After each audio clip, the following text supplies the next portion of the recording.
Welcome back, guys. I'm Zell, and we are going to take apart the Rectifier and get a look at what's inside. Alright, this is the deal. This is where I take the knives apart so you don't have to, so you know what's inside there, and also so that if you do need to take it apart, make adjustments, any of that kind of stuff, that you have a bit of a guide. I'm not going to say I'm a great guide, but a bit of a guide to at least know what's going on. First up, T8 is all we should need. Depending on how they did the sleeve here and here, we may need 2 T8s, and we also need to investigate how this pocket clip swaps from left to right, if there's any screw length differences, any of those sorts of things, and we'll start right there. Get the T8 out here, and we'll get these screws out of the pocket clip. Oh, that's a long one there. And yes, I will test the screws here in just a minute. I know. I forget to do it with the Wii stuff. And yes, we've got a long and a short in the pocket clip. And the pocket clip pops right out. Whoa, check that out. They have milled in a spot where that fits down in here. That is pretty slick. I mean, it still rotate, but they milled that slot in there so that the pocket clip fits down in there a little better. See how that hole's a little bigger and this thing fits right down in there? Cool. Ah, I see why. That is so that that screw can countersink on the other side of the knife. That's beautiful. All right, so let's test these screws. Get our wee hoss stuck up here. And just like always, there's a pivot screw. We'll try that one as well. Just like always, we just knocks it out of the park on the screws.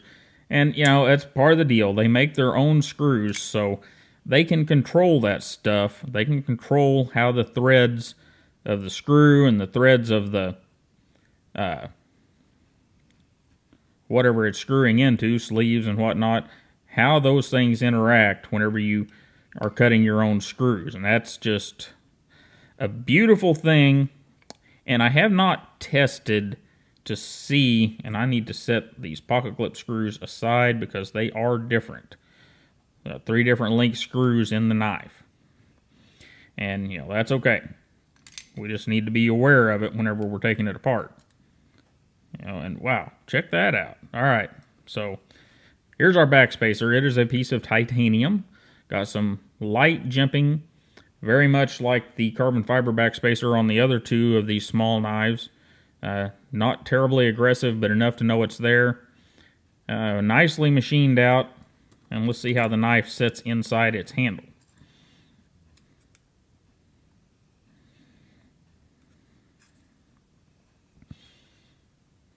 So it's going to set in right there like that. Very nice. All right, let's get it the rest of the way apart.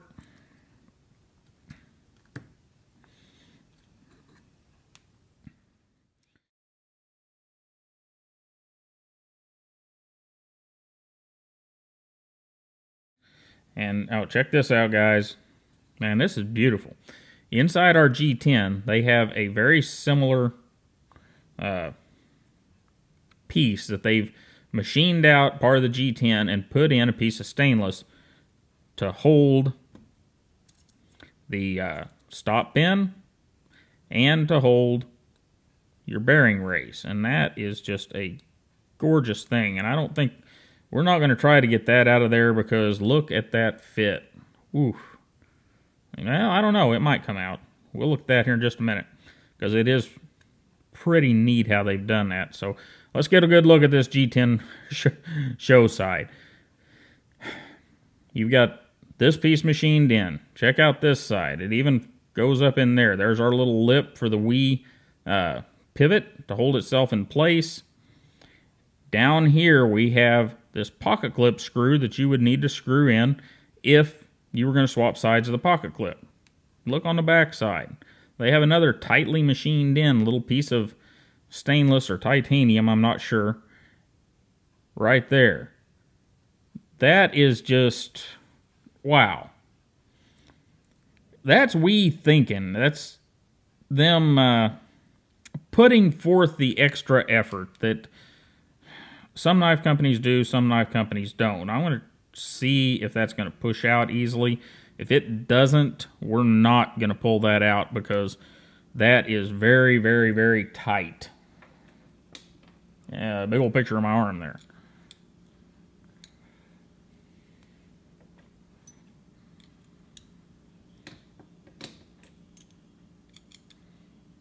Nope, it popped right out.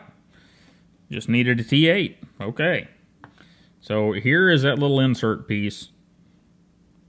Very nicely done. I mean, and there's our cutout. Really nice. I'm going to set that thing back in there before I goof it up. And we got sleeves here. Nicely done as well. And here's the deal with those sleeves. They're machined into the G10, just like they're machined into the lock bar side. See how you got little steps right there? That's for those sleeves to pop down into. Beautiful thing. There is our lock bar insert with over travel stop. Nicely done as well. And on this side, we're going to have our little backing washer against the titanium, our hardened stainless backing washer. And of course it doesn't want to come out. These things never want to come out. There we go. I'm going to get some alcohol out here because you guys gave me so much crap about using acetone. I mean, I'm aware of what acetone does. Believe me, I've got one blade that's got a big mess because of acetone on it. But I'm a big boy. I can figure it out and not mess it up. Now, there we go. Get these screws cleaned up. And the way I'm doing these screws, if I... Oh boy, where'd it go?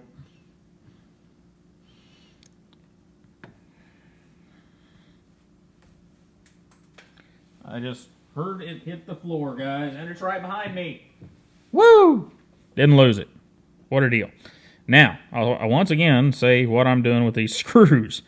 I'm putting them on the end of the driver, and I'm wrapping the alcohol and stuff right here around the threads and running them through the threads to get as much of that thread locker ick off of them as I can. The easiest way to do is grab it like that, stick your driver in it, make sure you got a hold of the threads, spin her around, and there you go. And then, like on this knife where we got 3 different size screws, be sure to keep them separated out so you know where they go.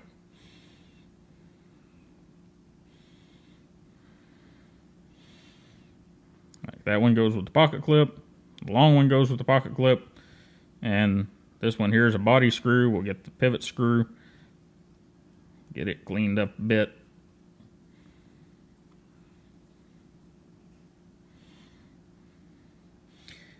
And the rest of the knife, guys, I think it was pretty freaking clean.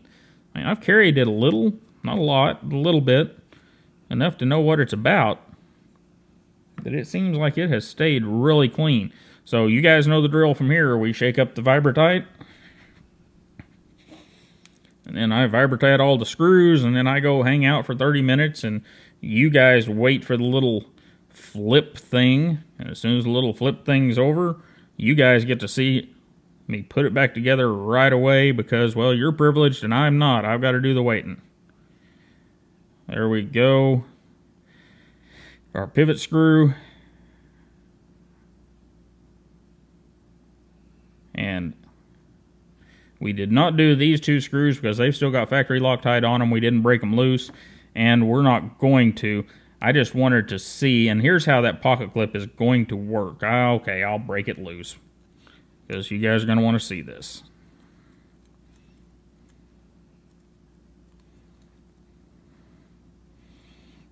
Short screw there. Come on out of there. And whenever you go to put this guy back in, you see that this lip here, it's going to set right down in there. And then you put your other screw in, it's going to other short screw in, and it's going to go, if I can keep a hold of things, it's going to go right into, I'm assuming that's a piece of stainless, right into there freaking well thought out. Anyhow, I guess we got to put some stuff on this one now because, well, I think it's pretty clean. We'll just put some stuff on it and go. Get some Vibratite over here.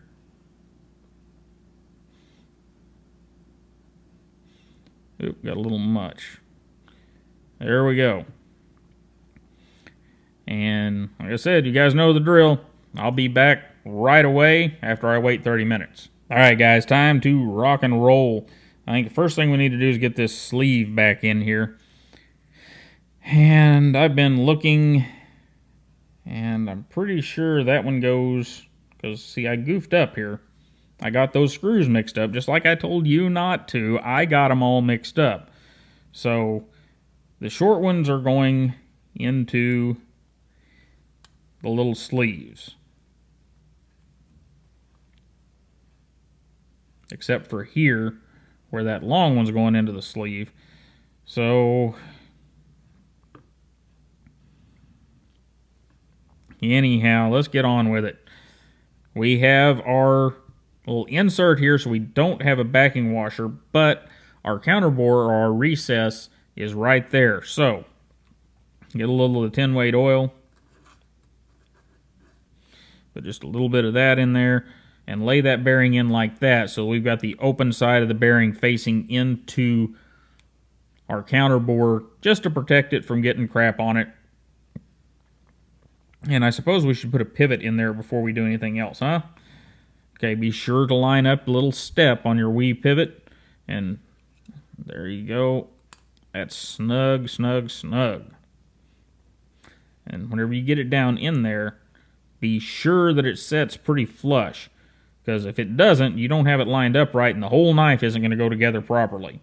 That is very important on these wee knives, is to get that pivot in there right, and it's so easy to goof up if you're not really watching what's going on. And let's see here, we need some of the 85 weight.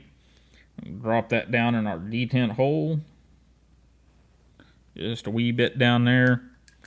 And need to get our backspacer back in. There we go.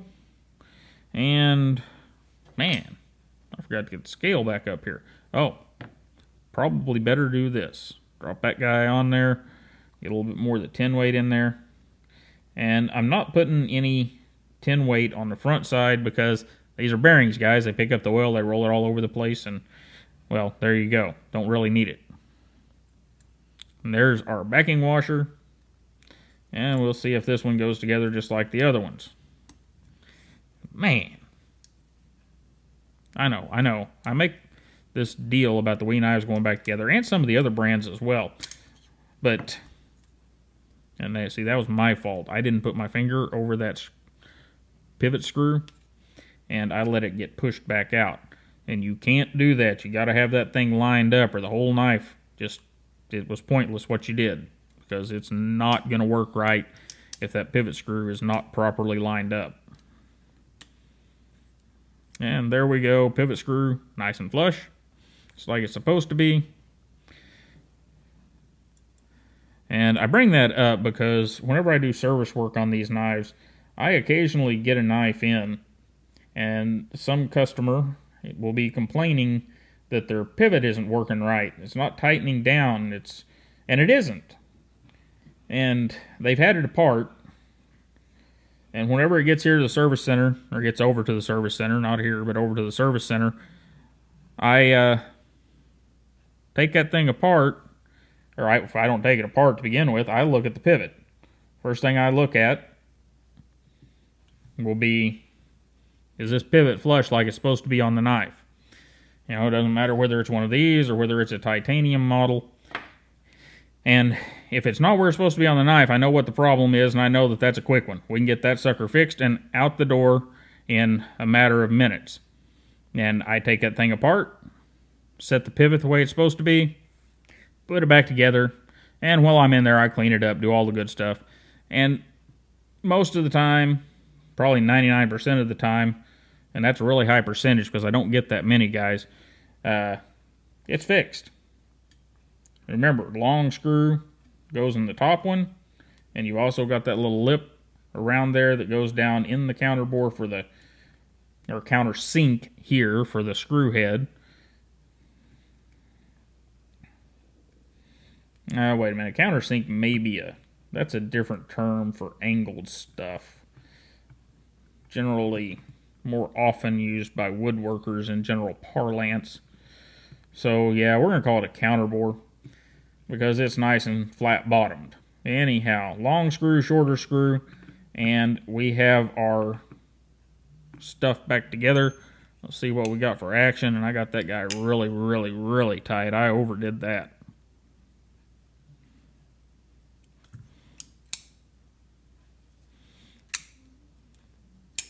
There you go. That is the Rectifier. It is a really light-bladed, beautiful little knife from WE. Many of you are going to love this guy because it is just, well, it's everything the Ignition should have been. S35VN.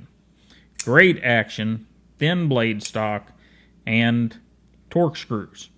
Makes for a great working person's knife, and we'll talk more about that in the review. For now, guys, you have seen what's inside and how to get there for the WE Rectifier. You guys have a wonderful day. Don't forget to like, share, and subscribe, and I will see you next time.